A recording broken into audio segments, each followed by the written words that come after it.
So the WNBA has a proposal where they want to start their season earlier. They want to go from 44 games to 54 games in their new CBA.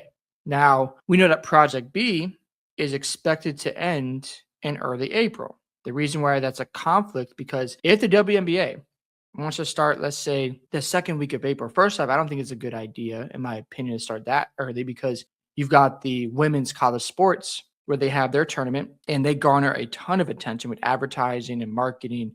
I don't think you want to take away that marketing from those players because it's going to help your league as they transition to the draft to the WNBA. Thing is this, when you look at the attention between college sports for women's versus professional women's basketball, it's night and day difference. The college sports of women's gets way more traction and fans tune in to March Madness and the players. But when they transition to WNBA, the interest declines. And you see this like a Paige Becker. She played at UConn, but when you look at tickets sold at their arenas, it doesn't even sell out. They don't get the same amount of fans as you see with the Golden State Valkyries. And they're an expansion team. And the interest isn't there for a Paige Beckers like it is for a Caitlin Clark, right? So they have talent, but they've had trouble transitioning from college to the WNBA. So I don't think it's a good idea for the WNBA to interfere with college basketball. If you want to start this season sooner, I'm okay with that. Maybe start the third week of April, not the second week, because you want to give them time to get their attention. And also what that would probably be very quick. You go from a week. It's a week, I think, after the college sports, you have the draft for the WNBA. So I don't know if you should have some situation where we're going to start the second week of April and they got to get drafted and play immediately. I don't know if that's a good situation, but I have no problem with adding maybe 5 or 6 games. That's fine. Or maybe you extend it later in October because the NBA, it starts the third week of October. So you can extend your season later into October if you want. I've got no problem with that. But it also is going to interfere with Project B if the CBA goes through. Thing is this, we don't know how much money these players are going to get in Project B, but I'm telling you right now, we know that Kelsey Mitchell is signed up, Sophie Cunningham is locked in, and there's other prominent players in WNBA who are going to participate and compete in Project B. And if we see some type of contract out there where, let's say, Caitlin Clark gets a $50 million offer, or let's just say $25 million, just to be conservative here. Well, that's going to move some eyeballs towards Project B, and the players are going to want to get their back, which I have no problem with them doing. It also is going to kill Unrivaled.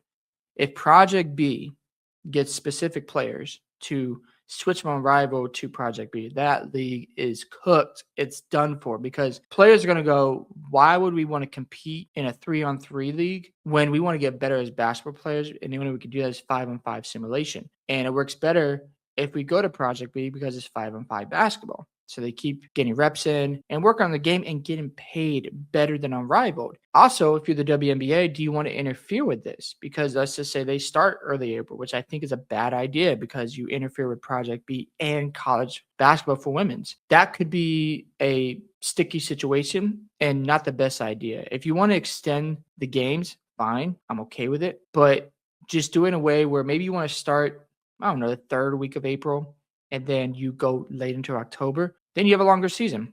And I'm just hoping whatever happens out of this, we get some clarity on what they want to do sooner rather than later, because as this drags out, more fans are going to turn away because they came in wanting to watch Caitlin Clark. Doesn't mean other players are not important. But when it comes to the old media and the players who have been playing the WNBA, they want to lecture fans saying, oh, you don't know what you're talking about, and that you need to pay attention to other women in this game. It's like, we'll do that, but it's going to happen organically. Like Nafisa Collier, I got introduced to her because I watched Caitlin Clark, right? And other players like Sabrina Ionescu, and the list goes on. But you have to recognize when it comes to the WNBA, you're going to need somebody to get you off the ground. And they're pushing more for Paige Beckers. And I get it, you got to market these players, but fans tune more in to Caitlin Clark. So I just think it's important for the WNBA to get a deal done, not drag this out, but don't interfere with certain things like women's college sports, because that's your bread and butter right now. That's where a lot of fans tune in when it comes to women's basketball.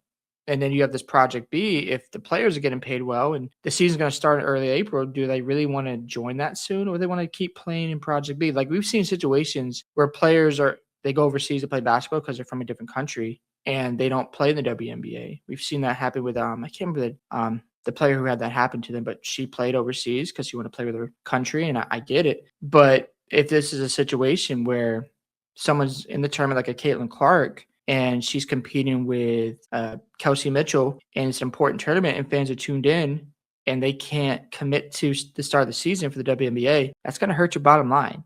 So I don't think you need to interfere with these different leagues. Or let's just say you've got a prominent college women's basketball player and fans are watching her and she's going to miss the beginning of the season because she is late into the March Madness tournament. If you're going to extend the league, cool. If you want to add more games, fine. That means more time for Caitlin Clark. Also, hopefully these players can stay healthier.